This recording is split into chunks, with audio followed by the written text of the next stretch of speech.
Hello, my friends, and welcome to another podcast episode. Thank you so much for joining me here and taking time to listen, taking time out of your very busy schedule to connect here through this podcast. I wanted, first of all, to say thank you so much. I am celebrating with the podcast having, as I look at my phone in this moment in time, 103 subscribers. Yay! Thank you so much to those of you who subscribed, who've been listening and wanting to hear from me and the guests and that I invite on this podcast. This is really wonderful. It also means that we had almost 1,300 downloads and listens to the podcast.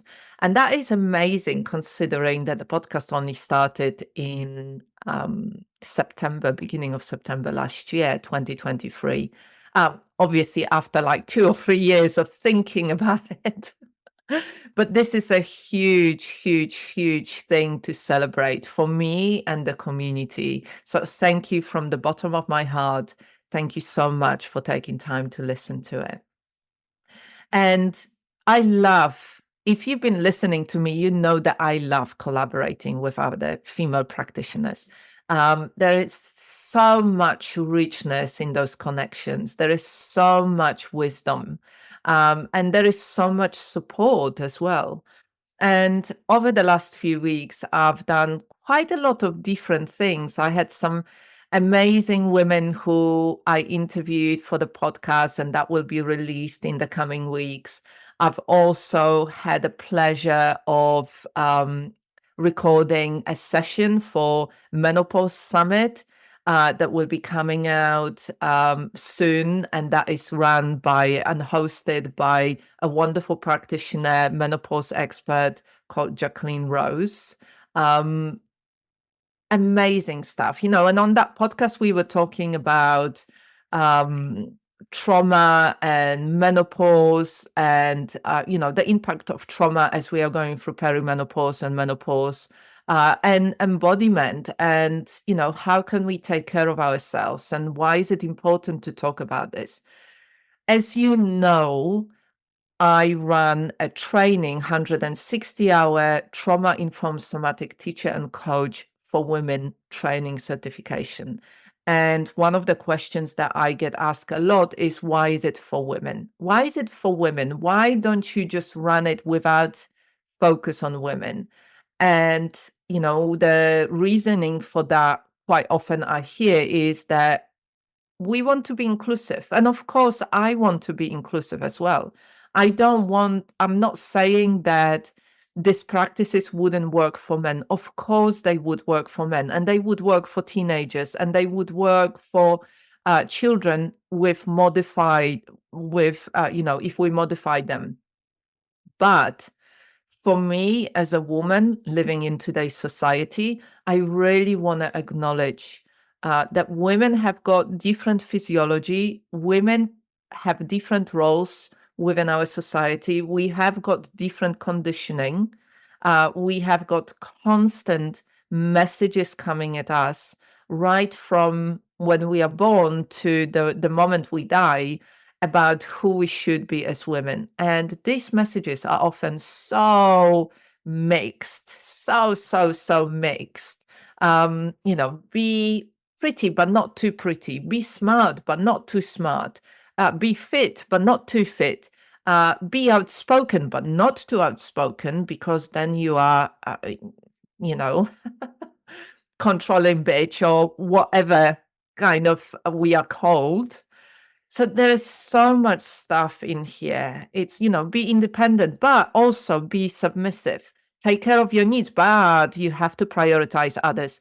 So much in here to unpick. So much in here to unpick. That is obviously even more challenging if you are going through big transitions in your life, if you are becoming a mother, if you are going through perimenopause or menopause. Those big transitions in women's life, when we start questioning who we are, what our priorities are, when we are starting to question what's needed. What's needed is the way that I'm living my life right now.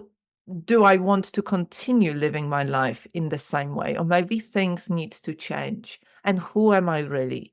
Who am I as a woman? Who am I as a woman in my 20s or 30s or 40s or 50s or 60s or 70s or even 80s or 90s? Who am I?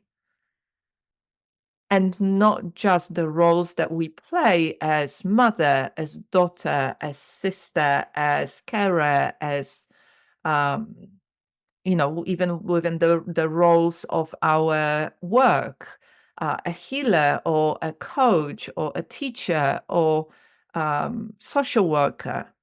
But who am I really as a person and as a woman?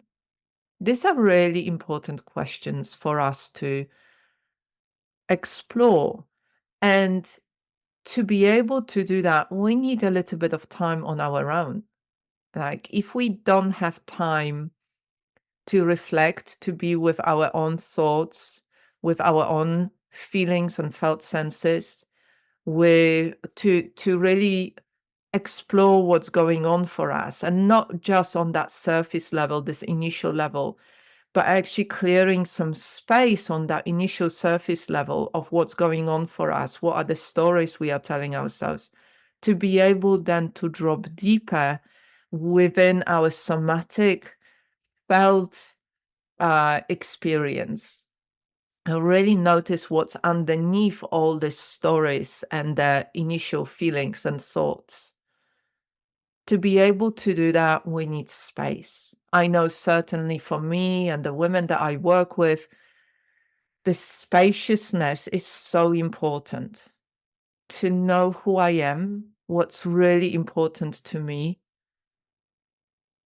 when I'm not relating to others, when I'm not responding to others and others' needs. Just being with myself to really connect with myself on that deeper level. And that's something that came up a lot for me in that reflection as I've been listening to an audiobook. I love listening to audiobooks. And this book is called Digital Minimalism by Cal Newport. I loved his previous book, Deep Work, but both of the books really brought up something for me. He, he mentions amazing and great philosophers, and I have to give credit to him that he also talks about, these were men who wrote loads of stuff, who left legacy behind them, but many of them didn't have children, weren't in relationships. Therefore, they were able to spend a lot of time on their own, working on their work or what they wanted to share with others. And he does mention one woman so far in the book called Virginia Woolf. And he does acknowledge that it is so much more difficult for women than men because of the roles that we play, because of the commitments that we have as women, as our conditioning, societal conditioning about how we should be, that we should prioritize others, that we should look after others. And so, it reminded me of the conversation that I had a while ago with a female artist that lives locally to me. Really, really lovely woman in her 60s.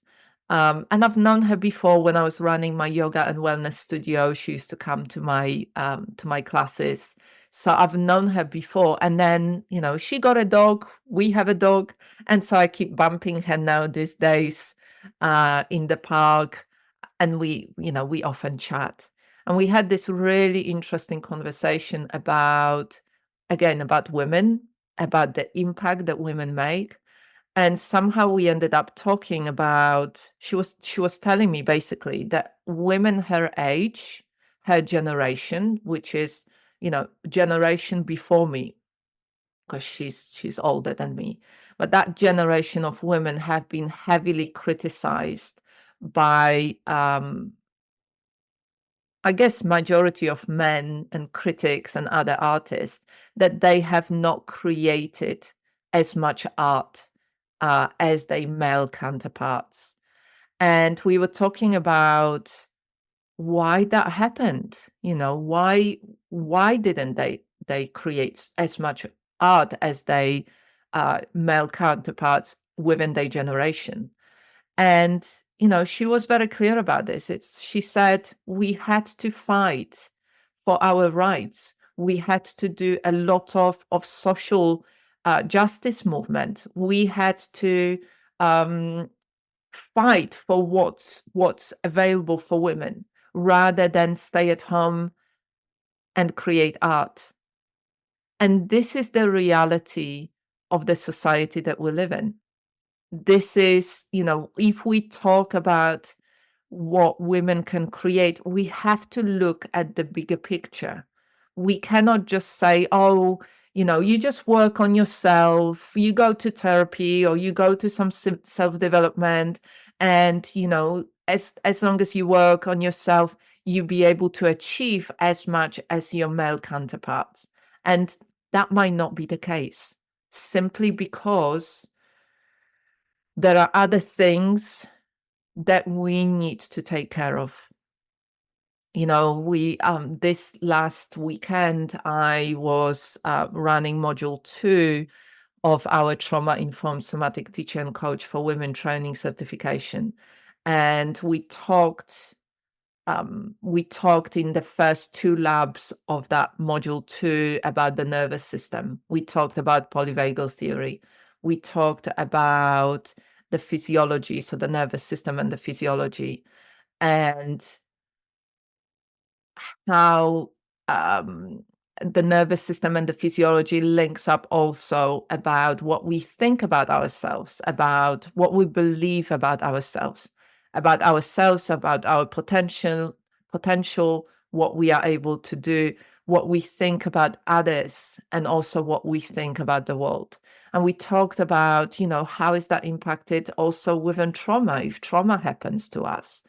From that bigger perspective of trauma, not just when we are diagnosed with PTSD, because that's a small percentage, about 2.5–3% of our society, but the more of the 90–95% of us that have experienced traumatic events that are still playing up within our physiology.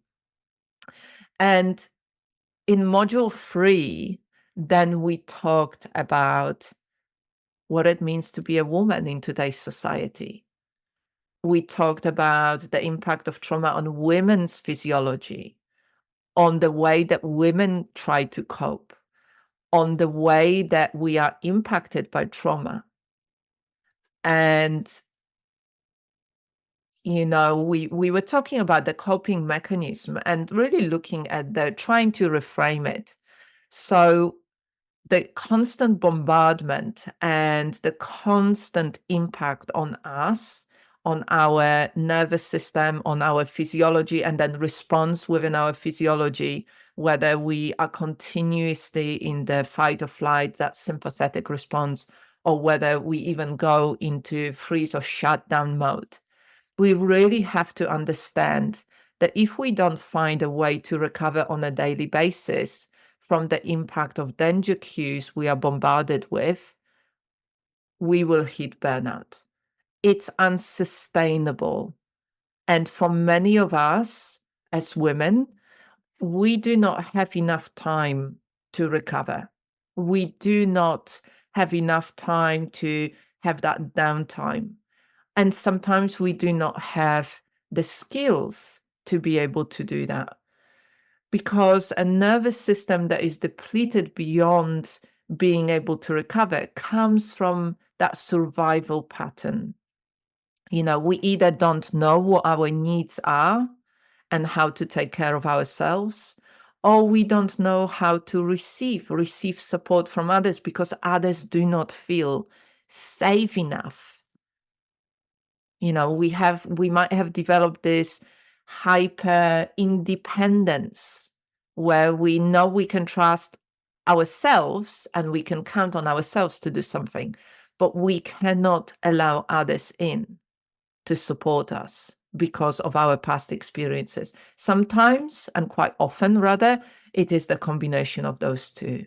And so for me, if I think about women and what we need is that we really need to start with the basics. We really need to learn how to acknowledge, understand, and honor our own needs, first of all. What are our deeper needs? Only then we can know how to take care of ourselves, how to understand what we need, and how we can meet our needs in an empowered way. And then obviously there is this other part about when we feel safe enough within ourselves, we can then start relating to others and finding others that might feel safe enough for us. And this is not a small thing. This is a big thing.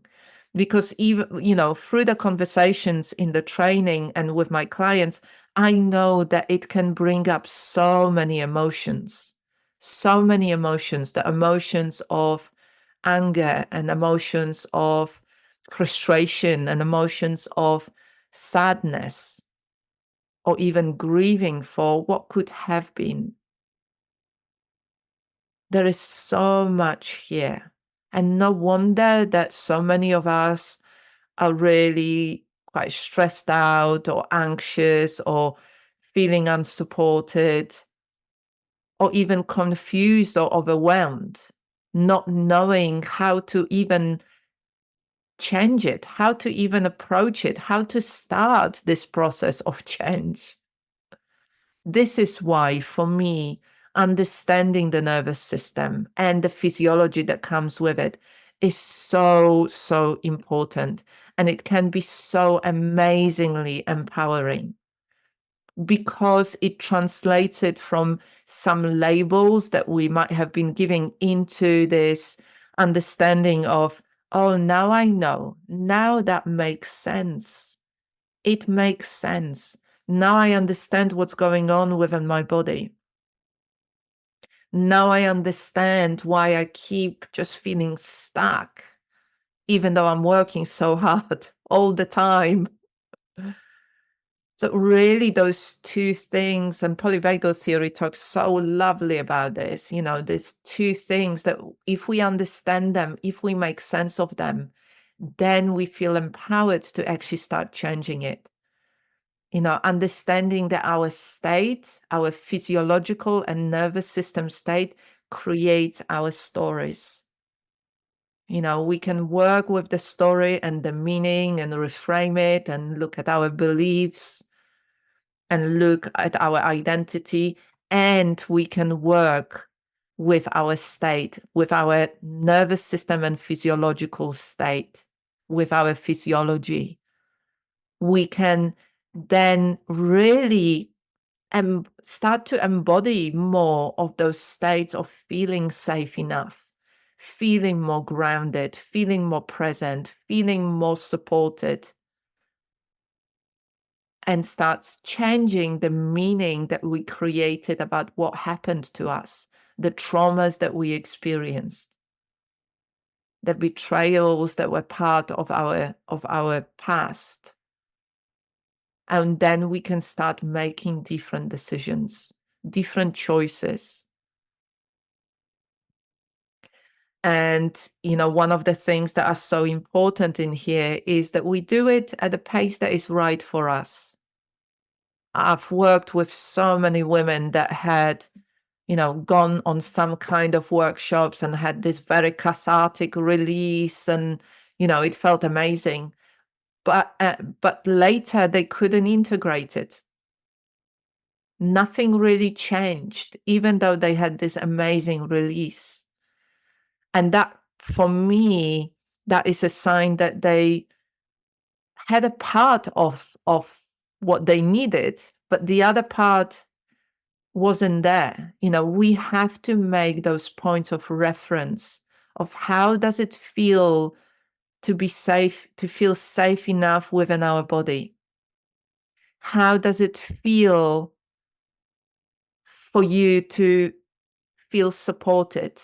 What can you draw on? What resources, inner resources, can you create and draw on? And what outer resources can you draw on? So, really starting from where you are, embracing who you are. What's already creating that support and stability? Excuse me. And what doesn't? What would make the biggest difference in your life, in your body, and in your life? And so these are the questions that we need to start asking ourselves. And as we move through our lives, as we move through the seasons of our lives as women, there will be different things that we need at different stages of our lives.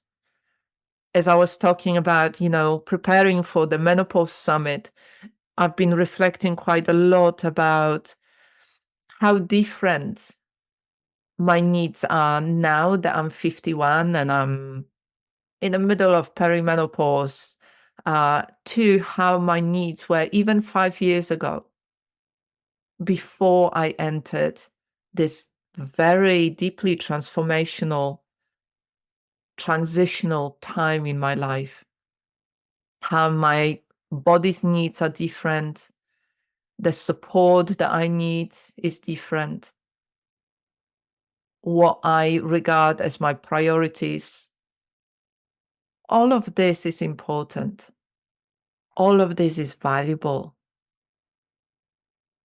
Because ultimately, and I've talked about this a lot, ultimately, I keep coming back to this understanding that we only have got one life.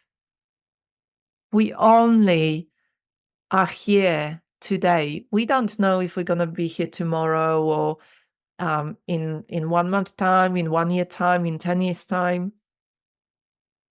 And if we forget that this is the context of our life, we might miss out on the things that are truly important for us. Just the other day, I was speaking with a client, and she was telling me about being in an accident, and how in that moment, as she was in hospital, she was thinking about her children, and she was thinking about her parents, and she was thinking about her health. And the last thing she said, that the last thing that came to her mind was how much work she needs to do. And this is certainly my experience. When a couple of months ago, I also went through quite a big health thing and ended up in hospital and having blood transfusions, and only afterwards realizing how life-threatening this experience was. Really having time to reflect what's really important, what is really important. And what I'm saying in here is that our work and the impact we make is important, but it has to be in balance with everything else. And everything else is built on our ability to take care of ourselves. Everything is built on that.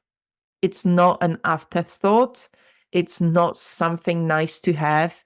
It's not something that will, when I've done all the other things and taken care of everybody else's needs, I will come back to it. Everything is built on your ability to take care of yourself and your needs. I'd like you to really, really let it sink in. Everything is built on your ability to take care of your needs. And when I say your needs, I'm talking about your physical needs. I'm talking about the amount of rest that you have. I'm talking about your connection with yourself, your connection with life. I'm talking about the need for support, attending to what's going on for you. So within the training, I talk about the Soma Psyche Soul coaching method. And this is exactly it. All of those different parts, all of those different needs that come from Soma, that come from Psyche and come from Soul need to be acknowledged, understood, honored. And when they are, life is beautiful. Like, we live connected life to ourselves and to others and life itself. And yes, life is challenging, but it's much harder to live it from that disconnected or numbed up out space. So my invitation to you today is slow down, create a little bit of space in your life. Allow yourself to spend time with yourself, to really understand what's going on for you. And do some very simple practices to change your physiological state, to really help you feel safe enough, to help you feel a little bit more present, a little bit more supported, a little bit more grounded. Spending a little bit of time connecting with others who understand what you're going through, who can relate to what you are saying, who make you feel nourished and seen and witnessed, who make you feel understood and seen. This is what I am seeing in our training circle. Every time I run a training session, I walk away feeling deeply nourished. I walk away feeling full of gratitude for being able to connect with other women in this way. I feel really privileged for being able to hold that space where women feel safe enough to share what they're feeling, what they're experiencing, where they feel safe enough to be vulnerable in a way that is right for them. And when they feel that they're not going to be judged because they are too much of this or too little of that, where we are able to support each other as women. To take a little bit of time, give yourself a little bit of space. Let's be part of this revolution that it's not just men that create this space to work on what's important for them, but that we are able to do it as well. So I wish you a really good day, and I hope that you found this episode useful. Take care for now.